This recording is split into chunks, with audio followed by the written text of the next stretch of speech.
Hello everyone, I'm Frédéric Lemoine and I will present the work we did with Sarah Cohen-Boulakia and Thomas Cochler to promote reproducibility in bioinformatics through training. I will start with a typical scenario in which you start a project, let's say a PhD, and at the beginning you start producing some data and in parallel to develop a data analysis pipeline. And after some time, you start analyzing the data sets. You're not yet satisfied with the results, so you refactor the pipeline, then you reanalyze the data, you refactor the pipeline again, and so on and so on. When you are satisfied with the results, you write a manuscript that you send for review. After a while, reviews come back, and you start crying because some of the reviewers ask you for a slight modification of a given figure, but you don't remember how this figure was generated. Where is the right data used for producing the figure? What script you generated the figure? Which version of the script? What were the libraries used, their version, and so on. So here we are in a typical case of a reproducibility problem. We can define several kinds of reproducibility. The first one, empirical reproducibility, is all about the non-computational empirical scientific experiments and observations. It's mainly enabled by making data freely available, as well as all the details of how the data was collected. The second one, statistical reproducibility, is all about the choice of statistical tests, experimental design, model parameters, threshold values, and so on. And the one we are more interested in today is computational reproducibility.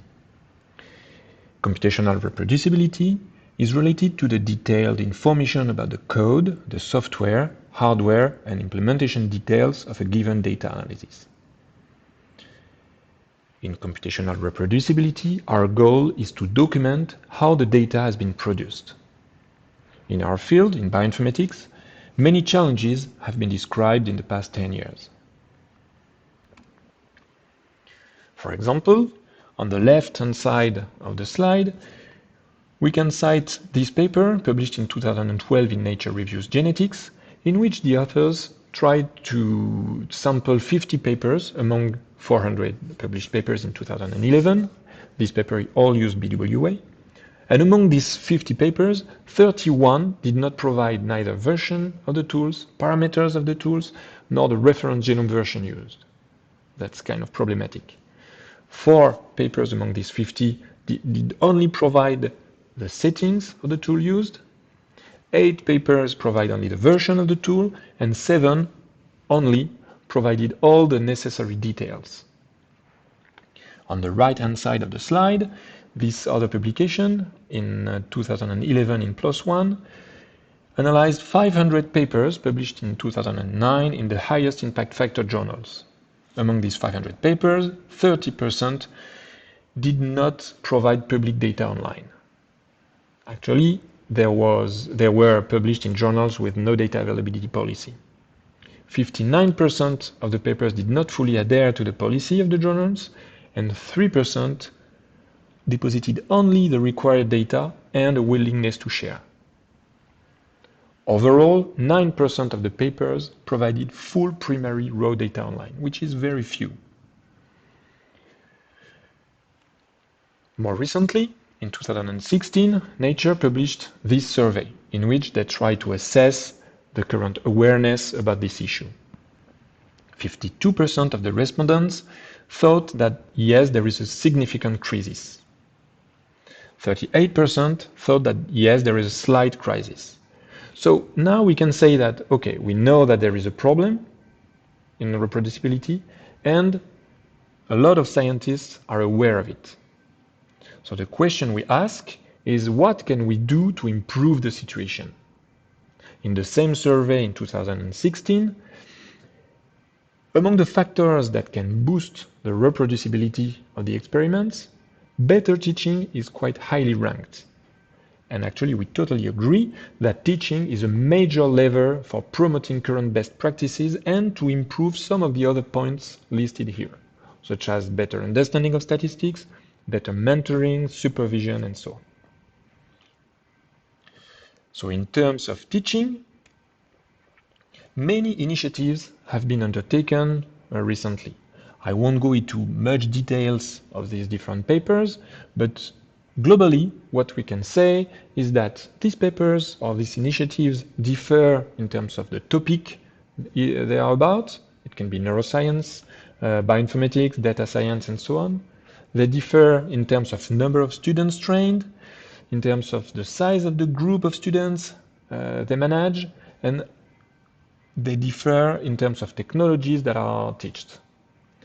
But, however, they all have in common that they underline the importance of training in this topic of reproducibility, that it is important to practice, to propose practice to the students, the importance of project-based work, and the importance of working in groups. That is why we want to first mix theoretical lessons and hands-on projects and to massively train students through mandatory courses. That's why we organized the Reprohackathons. Reprohackathons started as a series of hackathons aimed at researchers, engineers, and scientists from 2017 to 2019. You can find more information at that URL. The goal here was to provide the researchers or the engineers and so on a few papers that they have to try to reproduce. And now, since 2020, we adapted this concept to a full mandatory master's course. It started in 2020 at Université Paris-Saclay in France, and it's been followed by about 40 students per year from a bioinformatics program. The background of the students was biology or computer sciences or mathematics, but they all had computational skills, such as Python, Bash, and so on. This course lasts about 4 months and is organized in 2 periods. In the first period, they have lessons and practicals for about 1 month, and in the 3 last months, the second period consists of an intensive project. So in the first period, we teach the students about data management, versioning, container technologies, workflow systems, all around this framework that we defined on the right. On the top, you have the data layer, in which you manage the input and output data. Here you have the workflow layer, in which all the data analysis is structured. The different processes are related to each other. Here we teach Nextflow and SnakeMake. Then we have the environment layer, in which we define the environment, the software environment, defined by the tools, their versions, the library used, all the dependencies, and the operating systems. Here we teach mainly Docker, Conda, and Singularity Obtainer. Finally, the execution layer here consists of the layer where the analysis is concretely executed. It can be on a cloud, a cluster, a local computer, and so on.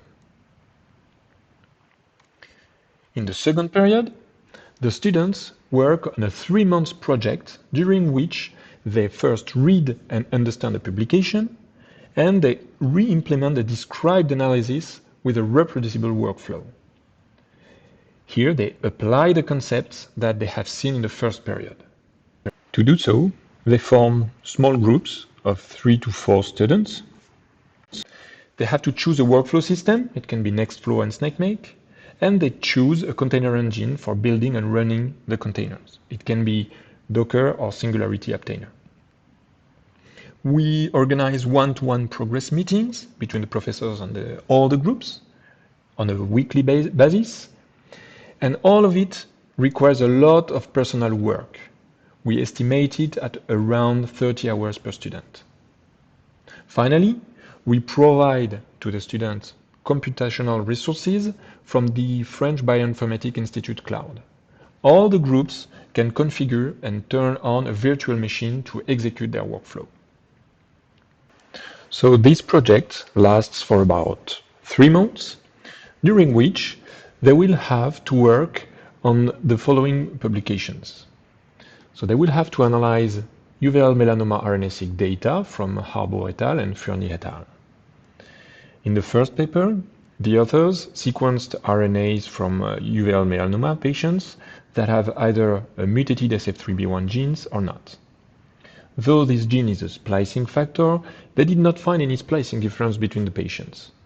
In the second paper, the authors reanalyzed the same dataset and found some differential splicing between the two groups. For the students here, the goal is to reanalyze the same dataset and try to find differentially expressed genes at first. And so, using the datasets that are publicly available on SRA. To do so, they will have to develop a workflow similar to the one displayed on the right side of the slide. And of course, using Nextflow, SnakeMake, and so on, and container technologies. In the end of the project, we studied the code practices of the students over the year. The first session was in 2020, the second in 2021, and the third in 2022. On the left part of this plot, we had a look at the proportion of groups that chose Nextflow and SnakeMake over the years. It's all about 50% Nextflow, 50% SnakeMake, although it seems that the groups using SnakeMake seems to be increasing over the years. In the middle here, we had a look at the proportion of groups choosing Docker and Singularity for running the containers during workflow execution. Here it's about 50% for Docker and Singularity. More surprisingly, for building the containers, we had a look at the proportion of groups that chose Docker and Singularity for the build, and here it's about 80% of the groups that chose Docker. Also, on the right here of the slide, we had a look at the code itself, in terms of number of commits and in terms of number of lines of code. For the number of commits, it was between 70 and 200 on average per group, with a maximum of more than 1,000, which is quite large. And for the number of lines of code, it was between 500 and 700 lines of code on average per group on the different sessions. But what we are more interested in is the reproducibility of the students' workflow. So what we did is to compare the final results of the full students' workflows in terms of differentially expressed genes. What we found is that many genes were specific to a few groups. For example, here, the most genes, differentially expressed genes, are only listed in one group. On the different lines, we have groups, and the different columns are the set of genes. And here, if we look at the genes that are in common between many groups, on the right, we have very few genes. To understand these results, we tried to remove the statistical analysis part and to apply the same statistical analysis to all the workflows. What we found is that we had many more genes in common between the groups. If we look at the genes here common to many groups on the right, we can see that there are a lot of genes in common, or many more genes. Even if one or two groups are very far away from the other groups. And all these tests were really facilitated thanks to the use of workflows, which provide modularity, portability, reproducibility, and so on. A final result consists of the lessons that we learned from these students' results. First of all, which factors are impacting students' reproducibility? We can list a few of them, and importantly, they are the workflow code errors, wrong reference sequences, wrong annotations, so the classical ones, but more importantly, the high diversity of statistical analysis. Different thresholds, sample labels, and so on. Now, in terms of difficulty, we found out that the main difficulties faced by the students were the following. First, they had to understand biology as well as data analysis, statistics, and so on. They had to rapidly become fluent in Unix shell, bioinformatics tools, virtual machines, and so on. They had to manage the high volume of data, which is not easy, to manipulate many languages, R, Bash, Python, workflows, and so on. And they had to understand and implement the right methods that were described in the papers. That's quite difficult. However, despite these difficulties, student feedbacks were quite positive. 85% of the students estimate that the program made them aware of reproducibility issues. Actually, that was the point of the course. 89% estimate that they may apply the concepts they have learned during the program in their future activity. That's another major point of the course. Finally, 71% of the students estimate that they acquired strong or very strong knowledge in workflow systems. And we think that's the exact objective of this course. Finally, to conclude, a little take-home message. We define a few guidelines for organizing this kind of Reprohackathons. First of all, it's important to mix lessons and practicals before the projects. It allows the student to be more fluent with the different technologies, and it's easier for them to dig into the project afterwards. Also, it's important to choose appropriate papers, and actually it's very challenging. We have to find papers with open data, with an analysis that is feasible, and a clear methodology.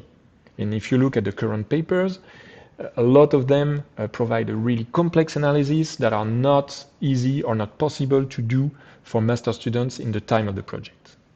It's important to design, implement, and test the workflow beforehand to be sure that it's feasible in the time of the project, to choose clear evaluation criteria, to plan large computational resources, such as for us the French Bioinformatics Institute Cloud, but it can be any other framework. To form multidisciplinary groups is quite interesting because it allows the student to have a complementary set of skills, which is really interesting, to encourage collaborative work between groups, to plan regular meetings, such as it's similar to lab meetings. And one important point also is to arrange simultaneous other courses. For example, if you have next generation sequencing course and statistical course in the meantime, in the same time of this project, it's quite easy for the students to ask questions to the other professors and to have a better understanding of the topics. Finally, an evaluation committee is quite interesting because it allows to have another point of view on the students' results. So we would like to thank the Université Paris-Saclay, the 123 students who followed the course actively with a lot of energy, the members of the Action Reprohackathons, GD Armadix, who helped a lot organizing the first Reprohackathons. We thank the French Institute of Bioinformatics for the computational resources that they provided. And of course, thank you for your attention.